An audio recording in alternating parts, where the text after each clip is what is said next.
you cannot only take one side. Animal welfare, conservation process, and visitor experience. They must be balanced. Animals, especially in the zoo, are in the confined spaces, enclosed spaces, behind some bars where people are observing them. They are not interested in their show off. See, like all other industries, zoo is also a evolving industry.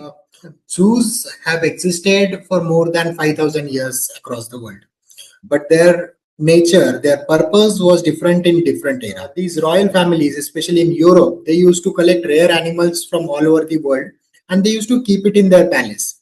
Even in even in India, some of the earliest zoos were established because Queen Victoria was supposed to visit India, and so we need intervention, captive breeding intervention in certain species until we have a proper control on the global warming.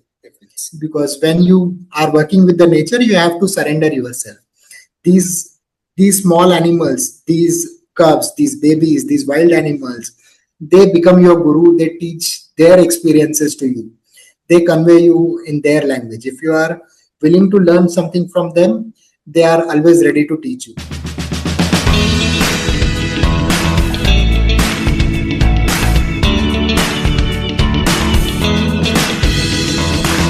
Hello, friends.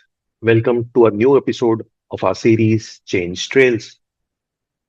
Today, we are going to speak about a topic which is not often discussed, which is the relevance of zoos in our modern world. Zoos remain a vital hubs where wildlife meets human curiosity. They bridge the gap between us and the endangered species we might never encounter otherwise. Beyond education, zoos drive real impact through breeding programs, research, and safeguarding animals amid habitat destruction. Looking ahead, zoos are transforming. They are probably going to evolve from mere displays to leaders in climate resilient conservation. To speak about it, we have an expert, Dipak Sawant. Deepak has over 17 years of experience in wildlife and zoo related areas. So, hi Deepak, welcome to Change Started. So, thanks for joining this discussion.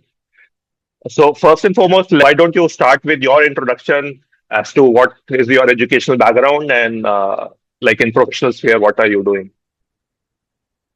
Myself, Dipak Sawant, and I have been associated with various Indian zoos for last 17, 18 years.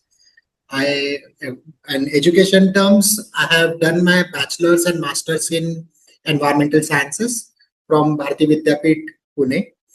And from childhood, I was interested in wildlife. Though I was not sure if I want to make my career in wildlife, I was always attracted to the zoos. From childhood, with my parents, I used to visit zoos, and coincidentally, near my house there was a zoo, and where I was studying in Bharati Vidyapit, just opposite to the college, there is another zoo, Rajiv Gandhi Zoological Park, Katras.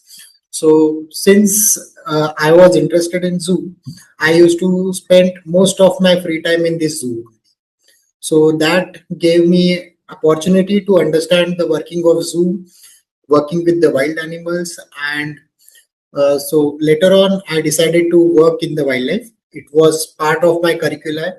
So initially I did some work in the education field. I used to teach in the municipal schools about environment awareness. Then I got the opportunity to work with the Wildlife Institute of India.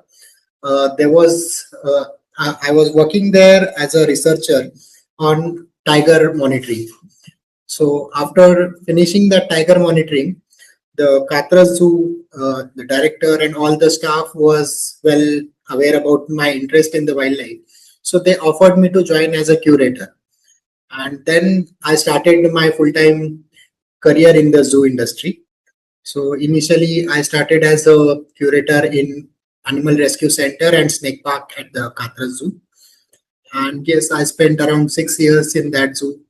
Then I was working as zoo director in Nisargakavi Bahinabai Chaudhary Prani Sangrale. It's a small reptile and bird park in Chinchwad, opposite area of Pune. and I spent around 2 years there. I was involved in the redevelopment of this zoo. It was very old zoo, so the authority was planning to upgrade that facility into modern facility. So I was planning in redesigning it, developing it, planning new collection plan, and so many things. So we started developing that, and I did entire planning process, and we started execution. In the meanwhile, I got opportunity to join Gorewada International Zoo. It was a visionary project of then CM Devendraji Fadnavis in Nagpur, and it was supposed to be the largest zoo in India that time. That zoo was spread across 1900 hectares. So I got the opportunity to get involved in the project right from the planning stage.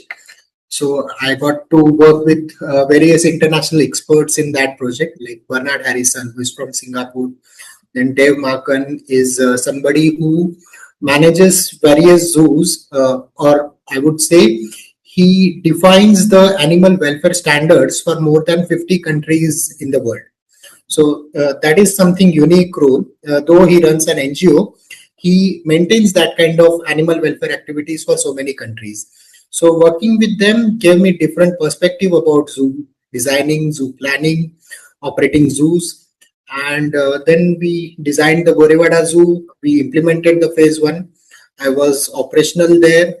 I was working as general curator for that zoo, and we made the animal acquisition and operationalization of phase 1, which is Indian safari. That's another type of zoo which is less known to Indian people. So that we did. And now I'm working as a freelance zoo developer, zoo consultant, and I give consultancy on managing zoo efficiently, improving zoo operations. I do zoo designing also, and I am associated with several zoos for upgrading their facilities. So that's about my career and my background. Awesome, Deepak. So overall, how many years of experience you have just in the zoo field? Roughly around 17 plus years. Wow, wonderful. So you started as a, I mean, you were an environmental science from your like education wise, you did your environmental science, then you did a job in teaching, then moved to wildlife, and then moved to zoo curation and doing a lot of fantastic work around zoo. So my next question, Deepak, would be like, why do you think we should appreciate zoo? Given your experience, like you would have seen so much, right? So as like all of us, especially children, we have always been fascinated with zoo, going to the zoo, looking at the animals.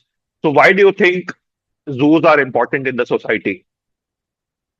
Uh, like somebody has said, a famous philosopher has said, we care what we have seen, what we have experienced. So when we want to conserve wildlife, we need to experience it, we need to see it. Not everybody can afford to go in the national park or in the forest and explore wildlife. Especially the children at young ages, if you see the wildlife from the close, that gives you a different experience that instantly connects you with the animal, and that is the beginning of conservation process. So for that purpose, zoos are very important, I believe. And apart from zoo, many people has a misconception that zoos are only for animal display, but that is not the case. Zoos main role is in the conservation. There are two types of conservation. One is in situ.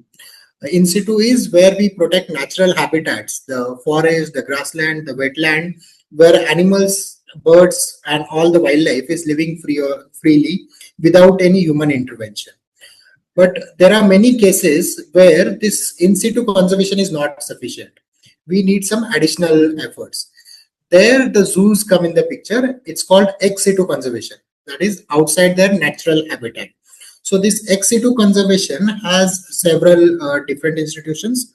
They are like conservation breeding centers, we have rescue centers, we have zoos, and each of these plays a different role. So zoo is not the replacement for the wildlife. It is a parallel system which contributes in the conservation. So we cannot just choose whether we want wild or we want zoo. We need both the things because they both play different roles. Deepak, my next question is like from your experience, or is there any study, domestic study or international study, which has kind of proven whatever you are saying, right? I mean, whether in terms of behavior change, in terms of public perception, and also in terms of conservation and the different kind of programs which we have. So, is there any science or study which has been done to prove whatever you said? Yeah, of course. I am the example because I started my wildlife interest from the zoo. I get so many volunteers, interns, students every year who want to work in the conservation field just because they get to experience wildlife in the zoos. I'm not aware about the statistical information, how many people get attracted to the zoo, to the wildlife because of zoos. But it is my personal experience that especially children's, they get interested in wildlife if they are given the proper knowledge in the zoo education. So that is definitely works. And if we talk about people, roughly 10% of global population every year visits the zoo. So we have more than 10,000 zoos across the world. India has roughly 160 zoos, and the combined visitorship of Indian zoo is more than 25 crores. So that is more than 10% of India's population. But in the world, roughly 10% of global population visits zoo every year. So that's a significant number. And if we give the proper message, we can utilize this population of visitors into a conservation process. Cool. I mean, yeah, rightly said. So many people are visiting zoo, and observing wildlife up and close. From our homes, generally we sit and we cannot really see the wildlife. I mean, we have to go to the forest, and everybody cannot afford to go to the forest. So zoo kind of become a place where children, especially, and even adults would like to go and just get a feel of how different animals behave and react, right? Right. That is one aspect that we are talking about only education. But we have several rescue centers, like the rescue center where I used to work in Pune. We used to rescue more than 3,000 animals every year. So saving that 3,000 animals is a huge number. And that center was doing it for more than 30 years continuously. So 3,000 every year into 30 years. That is more than 1 lakh animals were saved. They were not killed. Many animals were treated and rehabilitated back in the wild. Like there are some conservation breeding center who are working to save species from extinction. There is a center in Assam which is working on pygmy hawk. I think more than 99% people in India have not even heard about this animal called pygmy hawk. It is the smallest wild pig species in the world. And we are fortunate it is found in India, but it is extremely rare. So one center is dedicatedly working on re-establishing the population of pygmy hawk. There are some other zoos who are working on saving red panda in India. There are several other animals which are possible to revive only because of ex situ efforts. Cool. So that is on the one part is public perception and public education and environmental education. Second part is, as you said, saving the species or conservation of the wildlife. Okay. So now coming to the issue, what people say is on the health and the well-being of the animals. So animals, especially in the zoo, are in the confined spaces, enclosed spaces, behind some bars, where people are observing them. They are not interested in their show off, right? I mean, animals I mean, they want to live their own life. And now we have so many people just looking at them or teasing them or stuff like that. So where do you think animal well-being comes in this? See, like all other industries, zoo is also a evolving industry. Uh, all zoos, what we are seeing zoos now is not it has been historically. Uh, Zoos have existed for more than 5,000 years across the world, but their nature, their purpose was different in different era. Like we have some evidences of wild animal keeping in captivity from the Roman and Greek era. where they had coliseums for fighting with the gladiators. We have seen that in the movie Gladiator also. So maybe we can call it the earliest form of the zoo.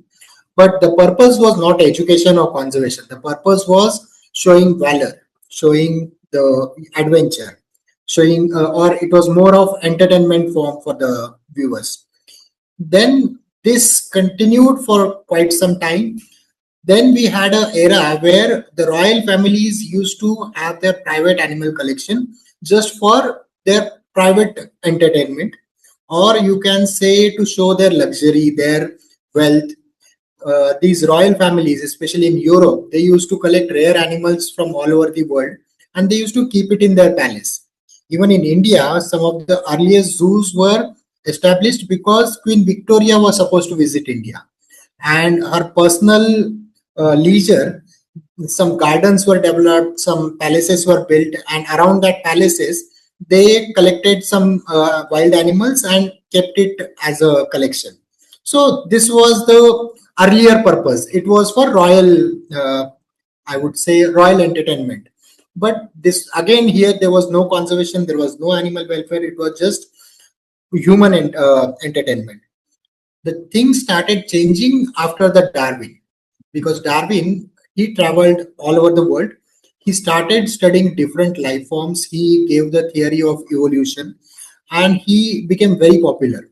At this time, people started exploring wildlife. They started uh, studying the animals, these wild flora and fauna, with the scientific perspective. And then there was some European thinkers who thought everybody cannot afford to travel the world and study these animals. So why not to bring them at one place and show it as an exhibit? And then with this concept in Austria, they started first zoo in the world, which was open to the public. Slowly, some private menageries maintained by the royal families, they were open to the public. And then people got the access to these wild animals. Again, here there was no purpose of conservation, because conservation word was not even coined at this time. This time people wanted to understand the diversity of life, and it was not about conservation or animal welfare. People were just curious about studying the diversity. So this was the era where people were collecting animals from all over the world and they were keeping it in very small enclosures. This we call the first generation of zoo. They were called menageries at that time. Slowly, people realized that keeping menagerie is not profitable, because many of the private people were involved in maintaining these menageries. There were some traveling menageries also where they used to have mobile enclosures. Animals were kept in those enclosure on wheel, and these collection used to travel in different cities for the exhibition.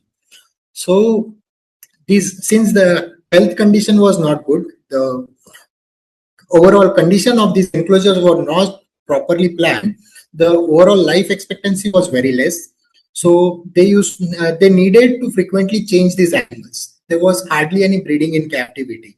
So every time animal dies, they had to purchase it or catch it from the wild, and this was very expensive affair.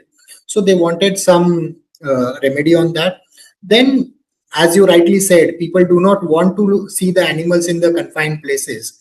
There were some ethical issues related to that. There were some NGOs who were constantly opposing this kind of exhibition. So people were exploring other options. They made the open zoos where bigger spaces were provided to animals. And to remove the bars, they started digging wide trenches. uh, we call them moat now. At that time, they were just trenches, and sometimes they used to have spikes on these trenches or some other measures to keep animals away from the public or not escaping out. So this was very rudimentary stage of the zoo development. This is the evolution stage 2. They were called open zoos. Slowly, again, it had some limitations. uh, they were not proper substrate. They used to have tiles on the ground so that the cleaning becomes easier. But animals need soil substrate. They need water to get dip on. So there were several deficiencies in that as well. So in the third stage, there was a visionary zoo person called Headgear. John Headgear was a German animal collector. He used to collect animals from all over the world and supply to these European zoos. He got some interesting insights in the animal collection and their behavioral studies. And he designed his own zoo in Germany, which had completely natural habitats, naturalistic habitat, I would say. He tried to replicate their natural habitats in the zoo in captivity. That definitely helped animals. And here we started from just exhibition to conservation and animal welfare. So from this point, zoos started changing their role from just animal collection, animal exhibition to animal welfare and animal conservation. This was beginning. In the same area, Indian zoos also started modifying their enclosures, their exhibits. So in 1890, the Alipur Zoo in Kolkata got the first open exhibit in India also. That is among the first Indian open zoos. Slowly, it kept on developing. The now latest we have immersive zoo technology, which is the fourth generation of the zoo. But in India, we haven't got the fourth generation of the zoo. If you visit Singapore, it's pretty much fourth generation of the zoo. You can visit San Diego, or there are many other zoos in the world which are upgrading their facilities to this latest technique of immersion, zoo immersion.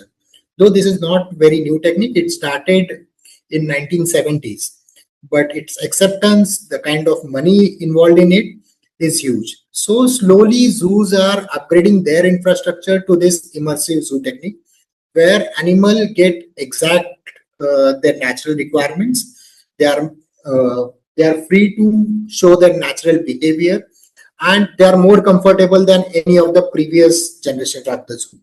So our zoo, Indian zoos, are somewhere stuck between the second and third generation of the zoo, open zoo and naturalistic zoo.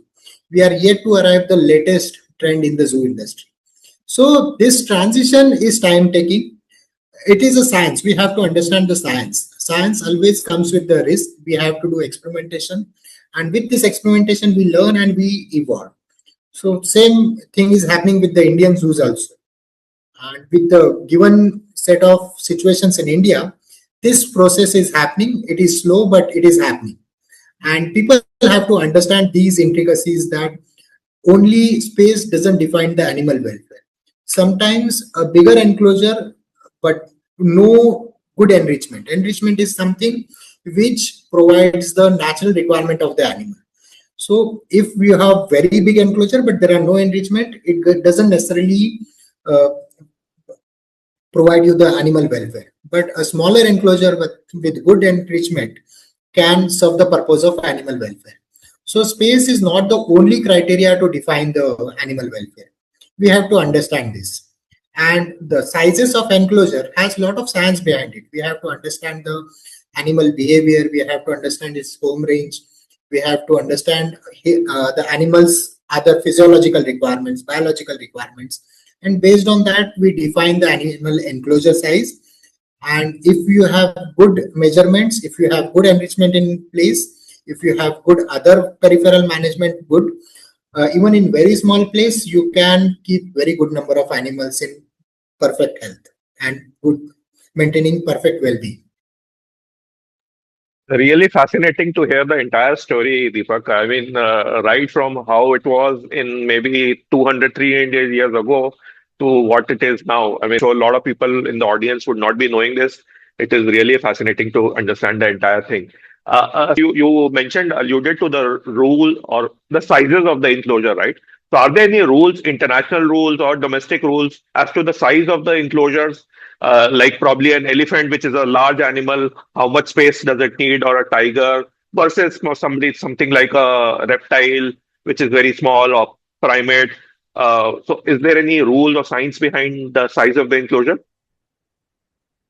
Internationally, there are no rules. There are very few countries who have the proper zoo governing rules. India is among the very few countries who actually have a very good set of zoo governing rules.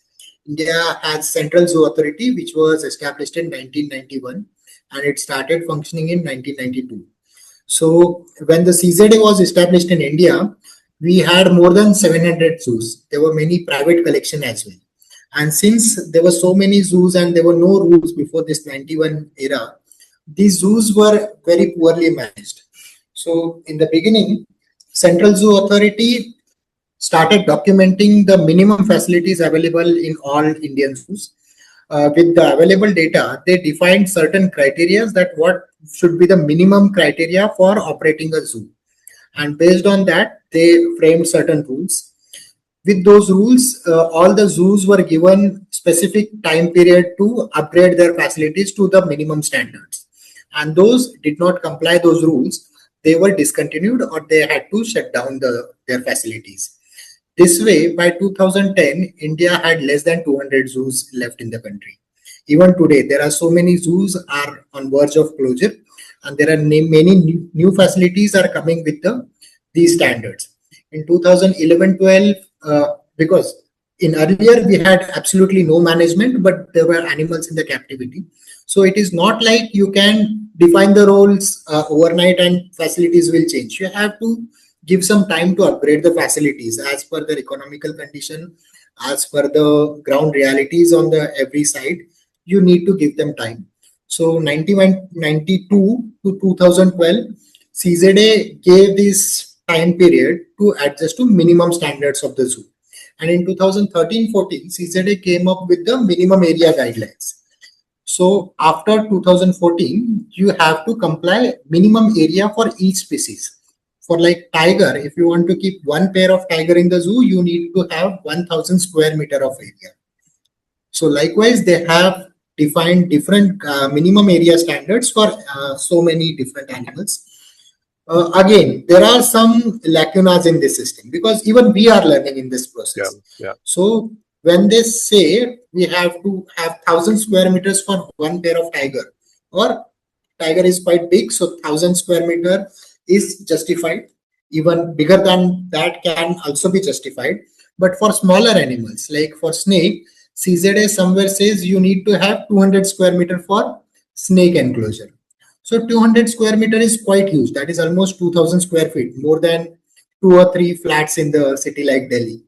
So this kind of size is not good for the reptiles because reptile has different biology. In reptiles, you need to maintain the specific temperature for their well-being. So bigger the area, it is difficult to maintain that kind of temperature. So as I said, always bigger size is not good for the animal. You need to have optimization of this size. So we are in discussion with CZA, and CZA is coming up with the revised guidelines where these areas for such disproportionate enclosure sizes are being revised.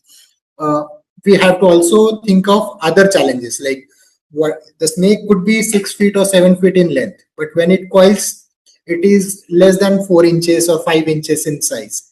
And that small chakli of 4 inches or 5 inches seeing in the 200 square meter area, it's very difficult to spot. Again, the bigger the area, the animal, the visitor experience gets diluted. So you have to create a graph where animal welfare, visitor experience, and animal well-being has to be optimized. And that way we derive the exact size that is required in each enclosure. This size can vary as per the geography. In hilly terrains, we can work with the smaller sizes. In plains, we need much larger areas. So there are many factors to define the animal enclosure sizes. So that is great to know, Deepak, that at least we are working on efficiently managing the species in an enclosed space and like defining the size of the space or what kind of animal it is and how will it behave in a particular situation, right? So it is good that we are doing it. My next question is what animal advocates say, right? That many times when these animals are in solitude, so they suffer from mental depression, anxiety issue, sometimes abuse from their caretakers as well. So, from your personal experience, have you seen anything like that? And what was the corrective action which was taken? This happens many times in the zoo. As per rule, Indian zoos are not allowed to keep single animals of the species in their collection. If so, For example, if a particular zoo has only one female sloth bear, so that zoo is not allowed to keep one single sloth bear for very long time. Either the zoo has to acquire another male from some other facility, or it has to donate that animal to some other facility. That way, we maintain minimum a pair of each species is kept in the zoo. So that is one aspect of keeping animals. But there is another aspect, like in case of tiger is a solitary animal. They do not live in the groups. So you cannot force tigers or any other solitary animal to live in the group. So for that, you have to manage their biologically, behaviorally viable populations. So there are different techniques to mix these solitary animals in a group, or to maintain the solitary animals who are used to live in the groups in solitary way. So there are different techniques. It's a science. So in my personal experience, when I was in Gorewada, Nagpur, we had a sloth bear. Her name was Katrina. She was caught in the uh, hunter's trap, and because of that trap, we had to amputate her one leg, and this was very painful process. It took more than 7-8 months to recover that wound, and after such a long captivity, you cannot release that animal. And another, there are certain rules which forbid us to release such amputated animals, or any not she was not fit to release in the wild. So we kept her in the zoo. When she was brought in the rescue center, these animals are not even allowed to display to the public. So they are usually kept off display. And she was kept in the rescue center, which is not open to the public. So when she got to us, initially she had that panic because of that pain. She was already stressed because of this entire process of treatment. And she started showing some distressed behavior.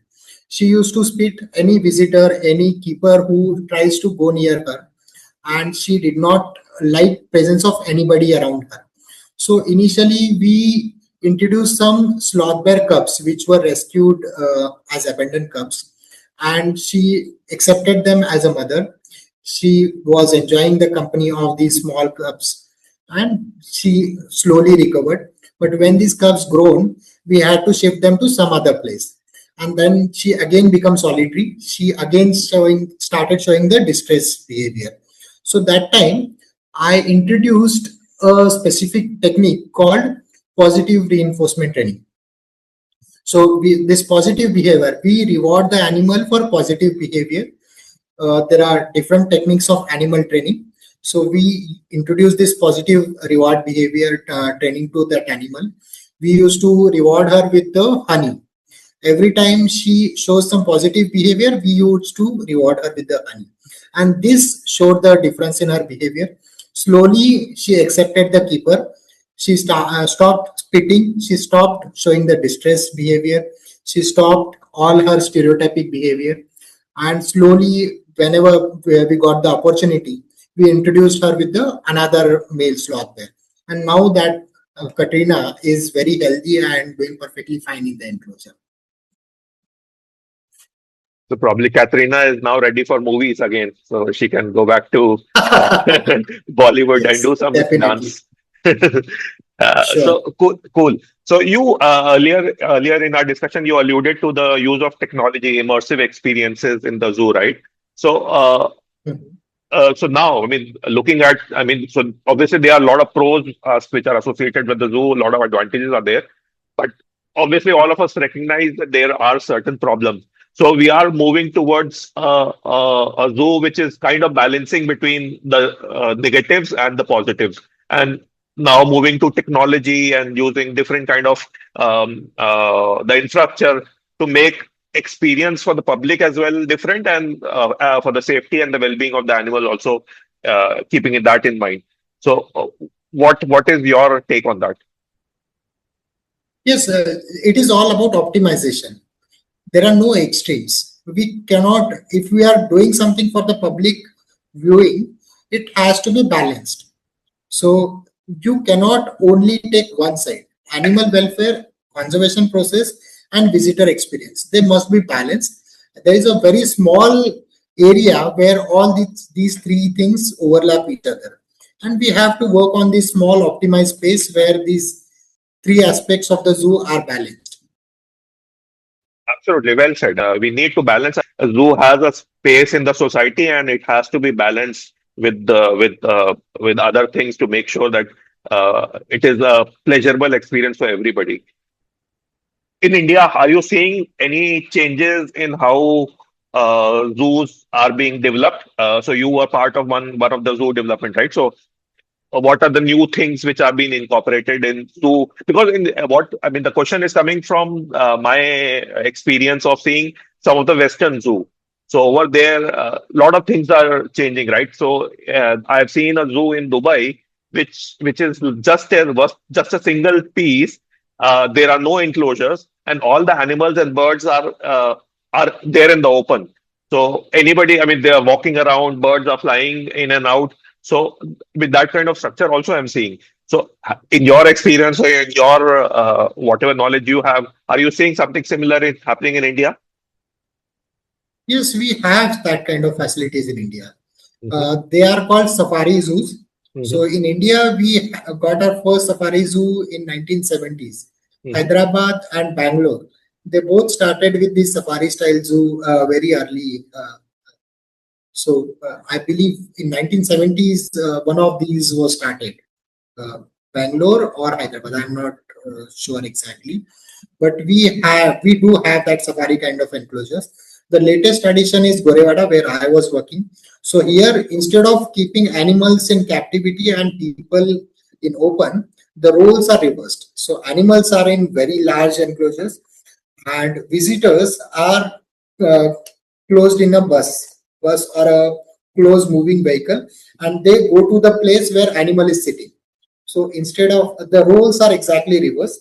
This is again a kind of exhibition strategy to manage with the animal welfare. If you go to a national park, say Tadoba, so in Tadoba you have to a single day safari is 30 to 40 kilometer running, and it takes around 4 hours. You have to randomly follow a path. You have to keep listening to the different signs, animal alarm calls, or some pug marks, some movement of here and there, and then you locate an animal, and then you see the tiger. And it doesn't happen usually that you go to the forest and within a safari you get to see the tiger. Sometimes you need 2 or 3 safaris. That is quite a considerable time to just see one tiger. But whenever you see that tiger, the excitement level is very high. At the same time, if you visit a traditional zoo, the animal is confined in a space. And if you visit 2 or 3 times, you probably know in which corner the animal will be sitting. So you get assured sighting, but the excitement level is less in the traditional zoo. So the safari style zoo has combination of both. It has excitement level of a national park and assurity of a traditional zoo. Not exactly surety, I would say. There is slightly better chance than a national park. And you have this more natural enclosures. In Gorewada, we developed 25-hectare tiger, leopard, and slug bear safaris, and 40-hectare herbivore safari. And with that kind of enclosure, each enclosure has a road of around 1.5 to 2 kilometers, and you travel in a bus to locate the animal. You see the animal, and the entire experience is very true to the national park experience. So that's another strategy of doing it. And so many safari parks are coming up in India, all over India. There are already existing many zoos in this style, and many are coming in near future also.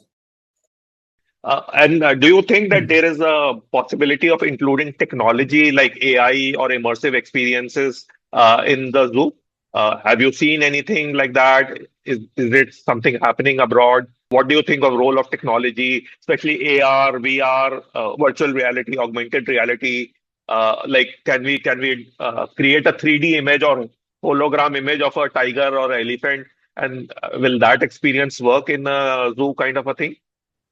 Yes, definitely. All the technology can be used in the zoo education system.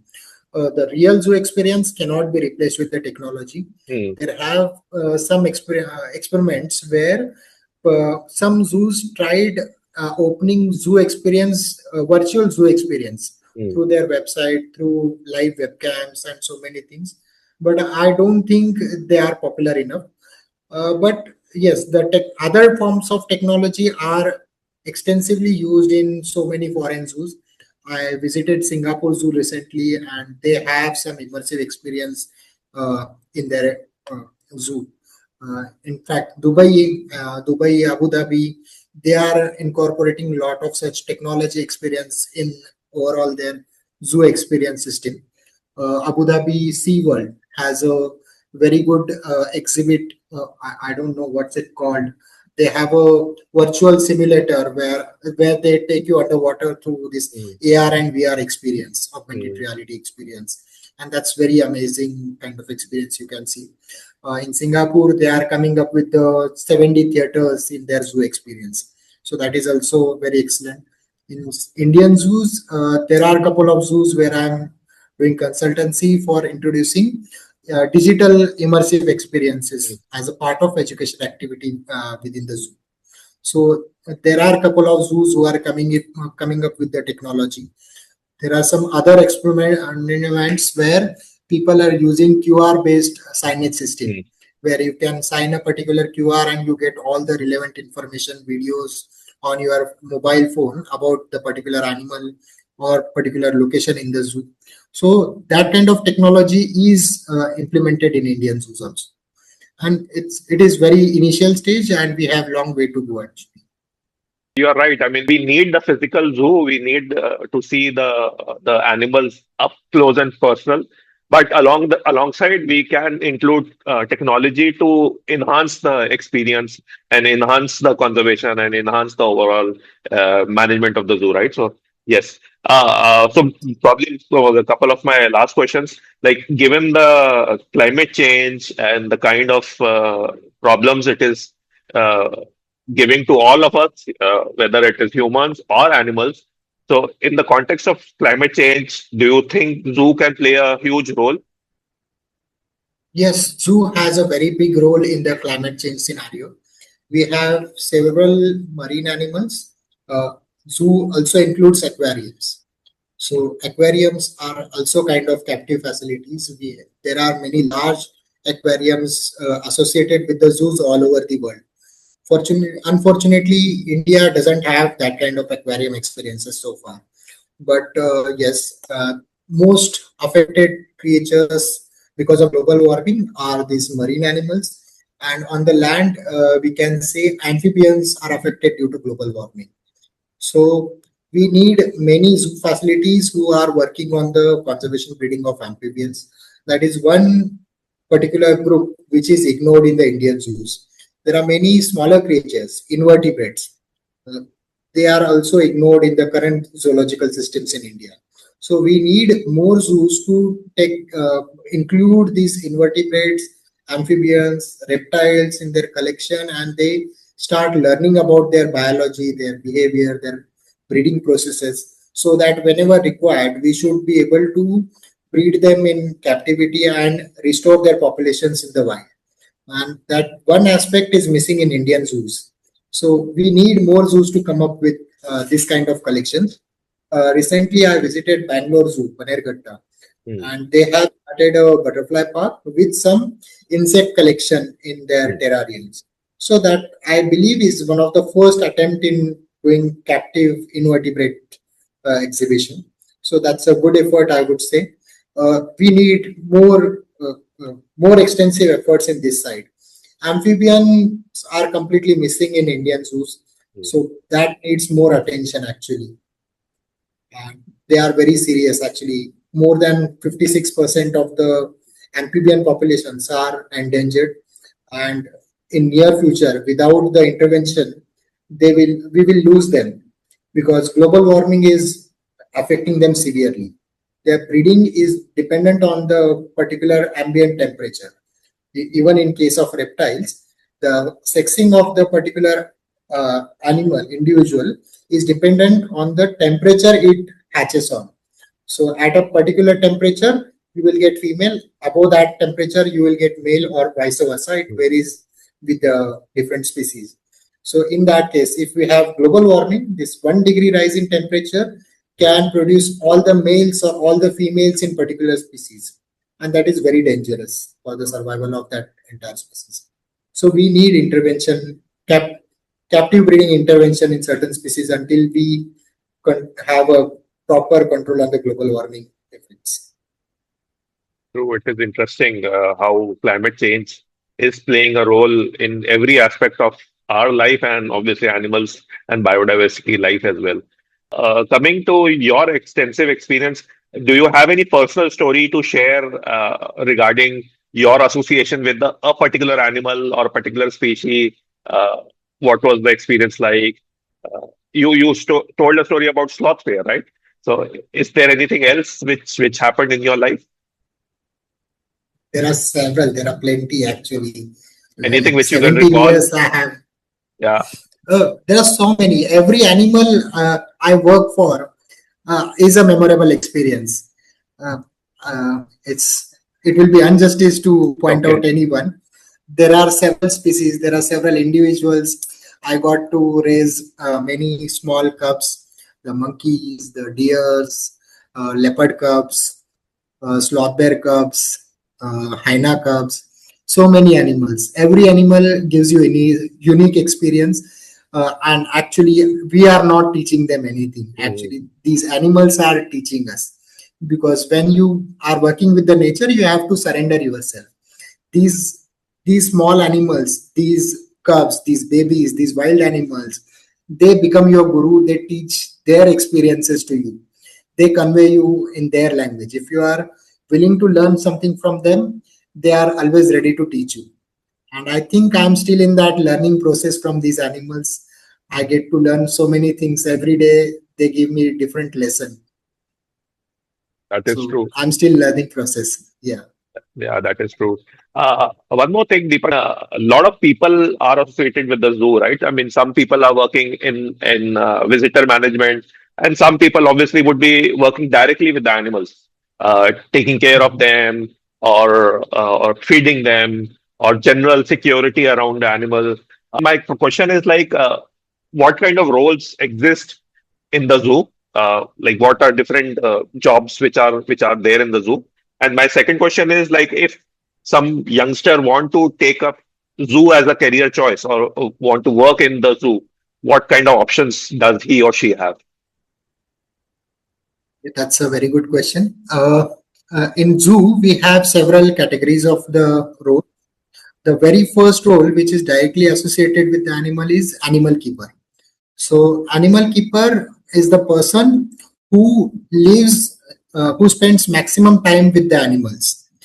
His day starts with the animal, his day ends with the animal. He has to feed the animal, he has to take care of the cleaning, he has to bathe the animals, he has to feed them, he has to clean their enclosures, he has to monitor their health, he has to make various observations on their day-to-day activity. So animal keeper is the most basic role in a zoo, and it is most crucial. The best animal keepers maintain the best animals actually. So in my personal experience, you cannot train a person to become an animal keeper. You need to have certain qualities within yourself to be a good animal keeper. You have to be able to connect with the animal, then only you become a good animal keeper. So in general, it's a very basic role. So most zoos offer 10th or 12th pass people to work as an animal keeper. There is no specific training or education available for this kind of role in India. Most of the people working in this field do the hands-on training while they work, and then they develop their expertise. And we have several animal keepers all over Indian zoos who have no educational background, but their understanding of animal is at ultimate level. And they are the main foundational pillars of any zoo in the world. At next level, we have biologists who do the research and who make the behavioral observation of the animals. Then we have veterinary officers who take care of the physical health of the animal. They do the preventive and curative action on the animal health. So if the animal is sick, they do treat them, and for animal not to fail sick, they do a lot of preventive action also. They do regular health checkups. They do some uh, vaccination. They do deworming, and there are several other procedures. Very few zoos have animal nutritionists. These animal nutritionists decide the diet of individual animals. Uh, Otherwise, the veterinarians do the role of animal nutrition also. Then we have curators. Curators plan about the animal collection management. They do the psychological and behavioral management of the animals. They plan their exhibition strategy. They do the environmental planning. They do the enrichment planning in the zoo. And overall, the what animals to keep in the zoo, what to do with the surplus population, all the decisions are associated with the curator. Other than that, we have housekeepers, we have security guards, we have ticketing staff, we have accounting staff, we have other office roles, and there are so many people. None of the job can be eliminated in a good working zoo. But these are some of the few roles which play very important role and have direct interaction with the animals. Following on, like if a youngster wants to take up a role, probably a veterinarian, so what is the qualification which is required to become one? So for veterinarian, you have a BBSc degree, Okay. Bachelor in Veterinary Sciences and Animal Husbandry. It's a course after 12th. You have to give the same exam that you give for to become a human doctor, and based on the score, you get to select the veterinary science as your career option.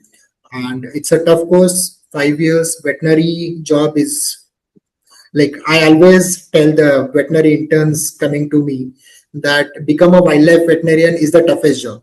Mm. In humans, become a pediatrician is the most difficult job because your patient cannot tell you. Mm. The pediatrician has to understand with the experience that what baby is trying to convey. In the same way, the wildlife veterinarian has to understand this unspoken language of animals. So we can say you have to understand the animal language, you have to understand the animal behavior, and based on the symptoms, you have to treat the animal. So it's very difficult job, but very interesting job. If you are truly passionate about animals, one can definitely take up this career. If you want to be a biologist or a curator, you can pursue a degree in life sciences. You can pursue bachelor's or master's in zoology, wildlife science, environment science. That is a good role. Another very important role is education officer. We need so many people to interact with public. We need people to convey the role of zoo and importance of conservation to the public visiting the zoo.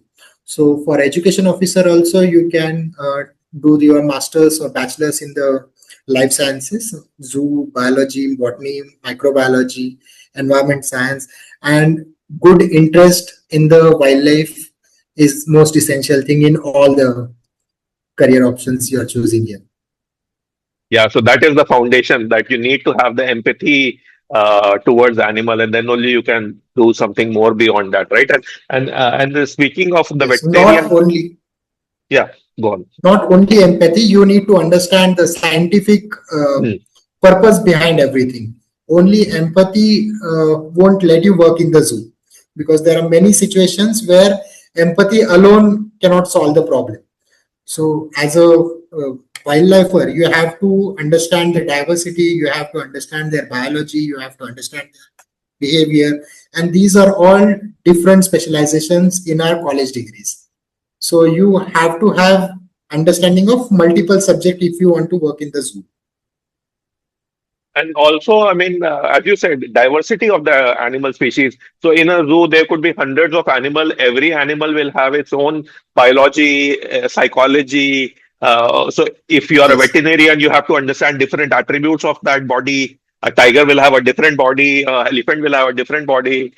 Similarly, their psychology, again, you have to, a different psychology would be there for Yes. different animals. So yeah, it's a Yes. crazy world. Crazy world. Every individual will have different preferences.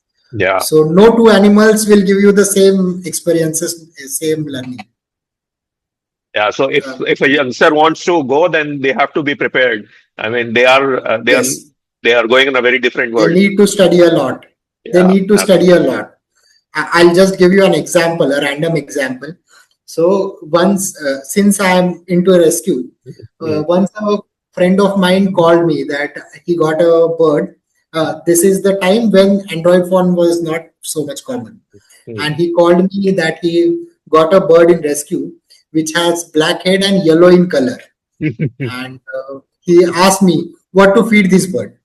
With the first impression, like any wildlife or any bird watcher would say, this is golden oriole, feed it XYZ. mm. I'm intentionally not disclosing the Yeah, details, yeah. but and I told him to feed the fruits and insects to that particular bird.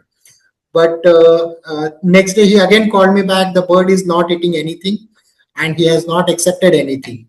So I asked him to click the photograph and email me Mm, because WhatsApp was yeah, not common in those days. yeah. He arranged a camera, he scanned the photo and sent it on email to me. And this bird came to be a bunting, which is a grain eater bird. So only description, only colors won't solve your problem. You have to understand the behavior, biology, what food it eats, what are the food preferences, whether it eats in the daytime or nighttime, what size cutting of the fruit you require. There Yeah. are so many things. Even in the same animals, at young age, the bird chicks eat something else. At adult stage, they eat something else. So you need to understand, learn many things before you start actual working. You need guidance in your early years, and as you grow your experience, you can work independently. And Deepak, is the pay decent? I mean, if a youngster is thinking of making a career in zoo, is the pay scale, I mean, apart from, I mean, whatever we discussed, what is the pay scale and financial benefits? That's a very difficult question. Actually, we have very few opportunities in Indian zoo industries.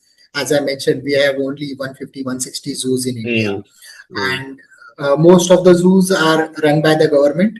There are few run by the NGOs. So if you go in the NGOs, their pay scales are very bigger. They only cover your expenses because even they do not have sufficient financial grants to their operations. In government, getting into that job becomes very difficult challenge. But if you get into government job, they have pretty decent salaries. Recently, Vantara has opened up, mm. and Vantara is paying very nice salaries. So I think we need more private players to Yeah. open zoos, and they will definitely give better salaries. But whoever is planning job in the zoo, I would say let at least have two or three different career options in the backup because there is no assurity of job. And even if you get a job, even if you land into a job, there is no guarantee of a good salary in the beginning. Mm. With the experience, with your developed skill, you will definitely get better opportunities at the later stage. But in the beginning, it is very difficult to survive. There is a lot of struggle. So But it's but not very easy fit to get into. yeah, absolutely. But I think as we improve, as we work on the efficiencies, as we were discussing about inclusion of technology and different kind of zoological experiences like safari experiences or things like that, I think it will get better. Probably maybe 10 years back it was not so, but probably 10 years from now it should get better, right? I mean, that is what I feel. Yes, yes, sir. Things are challenge is there are limited number of zoos, and Mm, once a person enters in the zoo, you have emotional attachment to the animal, to the institution. You are personally attached to every animal. mm, So people who are already working in the zoo, though mm. their salaries are less, they are working for the commitment to the animals. Yeah. And usually these people do not leave their jobs. Mm, So unless a person is retiring or he is leaving the job, there are hardly any vacancies. mm, And as I said earlier, all these jobs are irreplaceable. mm, You cannot replace a person immediately. There is a mm. gradual process of replacing the person who is directly handling the animal. So it's a Cool. time-taking process, and there are many new zoos are coming up in India. So definitely there will be more opportunities in near future, but uh, overall number of opportunities are Yeah. very limited. So Yeah. there will be competition. Yes. True. Okay, so my final question to you, Deepak, is like leave the wildlife side aside. What is your personal connection with nature and environment? I am a wildlifer actually. So from childhood, I have been doing trekking. I am into wildlife. I am into bird watching. I have been into animal rescues, and since last 12-15 years, I am full time in the zoo. I have been living inside the zoos for these so many years. So my entire life is surrounded with the wildlife only. So the question is like in your home. So what all things do you do or practice like sustainability in your personal sphere? Do you have some pet or some animal in your home or a bird house in your home? Stuff like that? Mm. No, I do not have any pet in my home. As a zoo practitioner, uh, there is no written rule, but ethically, the Mm, zoo professionals are not allowed to keep a pet in their house. mm, mm, You can have a dog or cat in your house, but unknowingly, we may transmit some pathogens from wild to captivity to mm, these domestic or from domestic to the wild. mm. So we are not allowed to keep any pet. This is a ethical principle. It is not the legal rule, but you are not supposed to have a pet in your house if you are working with the wild animals. So these are some of the limitations also. Cool. I do love dogs. I had dogs in my childhood, but now I don't have any pet. So wonderful, Deepak. I mean, thanks a lot. It was our like first conversation which we had about zoo, around zoo, to learn so many different things about zoo, Indian zoo, the pros and the cons of the zoo. So it was a fantastic discussion. Pleasure talking to you. Thanks for elucidating, explaining everything. Thank you. Thank you. Thank you, Arun. Thank you for the opportunity. It was great talking to you.